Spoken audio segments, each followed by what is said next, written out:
The Korean Presbyterian Church of Bayside Small Group Bible Study.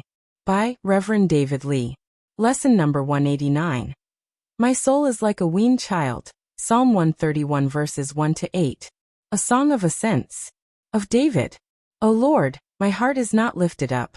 My eyes are not raised too high. I do not occupy myself with things too great and too marvelous for me.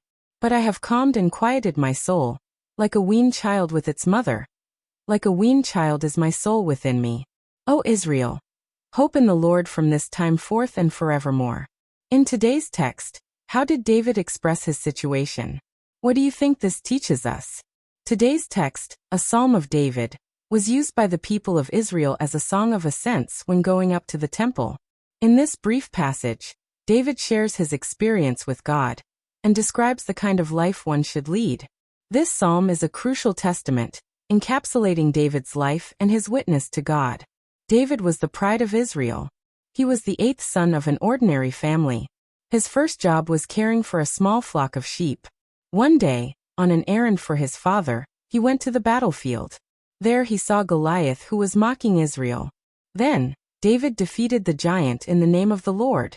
This victory placed him in Israel's history. He then became a skilled military commander and strategist. As the second king of Israel, he defeated Israel's enemies, expanded his kingdom to its greatest extent, and passed down wealth to his son Solomon to build the temple. Not only that, but he also wrote more than half of the book of Psalms and had great musical talent. Yet he was always humble before God. He did not forget that he started out as a shepherd, so he always gave thanks to the Lord.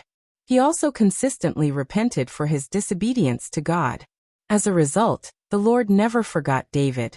He gauged other kings against David and sought those who might be like David. God promised David that his descendants would never end. And the Lord said that Christ would come through his descendants. Despite Israel's endless betrayals, God kept his promise to David and ultimately sent Jesus Christ, the Messiah, through his lineage. For this reason, the people of Israel view David as a symbol of the Messiah. Thus, they even put a star representing him on their national flag. Considering these things, David might be the most blessed person on earth. In today's text, David speaks from his own experience about the kind of life we should live to receive God's grace. First, David said in verse 1, O Lord, my heart is not lifted up. My eyes are not raised too high. I do not occupy myself with things too great and too marvelous for me. Through this, we learn that David strived to have the right heart before God. People usually focus on how others view them externally, but they often forget to garner their hearts, for people cannot read minds. Therefore, even if their hearts are not pure, they speak good words with their lips and feel no guilt. But David was not like that. He always made an effort to control his heart because he knew God looks at the heart, not at the outward appearance. David's experiences highlight the importance of approaching God with a sincere heart. While human recognition may elude us, God acknowledges and blesses our sincerity. David's profound trust in God was evident in his actions. His fervent prayer and praise in the fields, his courageous confession against Goliath. You come to me with a sword and with a spear and with a javelin, but I come to you in the name of the Lord of hosts. 1 Samuel 17 verse 45. And his uninhibited joy, dancing before the Ark of the Covenant as it returned to Jerusalem.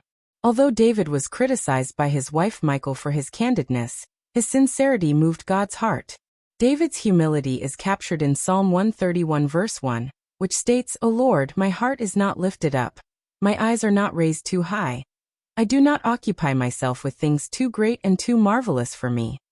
This reflects that he understood that all his accomplishments stemmed from God's grace, not his own power. Because he acknowledged God in this way, he was able to entrust everything to the Lord without worry. He confessed in verse 2, But I have calmed and quieted my soul, like a weaned child with its mother. Like a weaned child is my soul within me. The Hebrew word for wean means completion, maturity, and gentle treatment. While weaning can be a challenging transition for a child, it signifies a necessary step towards growth and maturity.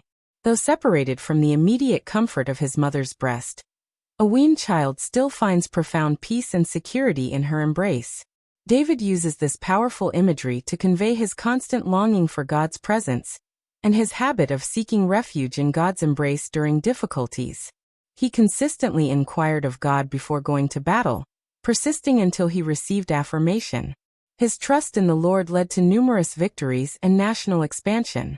Recently, I received news from one of my disciples, Pastor Mercedes, who lives in the Dominican Republic.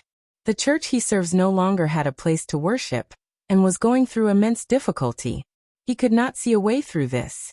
So I encouraged him and said that when we pray, God will surely make a way. After I received this news, I prepared to help the church by either providing rent or a building. But soon he said that he and his congregation fasted and prayed. Then I received news from him again, but this time I was told that God had provided a place of worship for them, and that they had no more financial worries.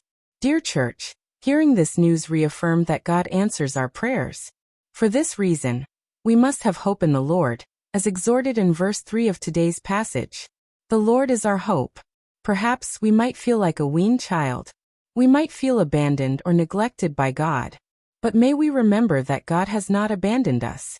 He permits difficulties in our lives so that we would look to Him. Then we will be fruitful. As we consume solid food, which is suffering, may we live by faith and remember that God desires us to be a mature Christian who look to Him. Have you ever felt like a weaned child? If so, what caused you to feel like that? What made you realize that it was the grace of God? Let's discuss what you have learned and determined to do through today's word.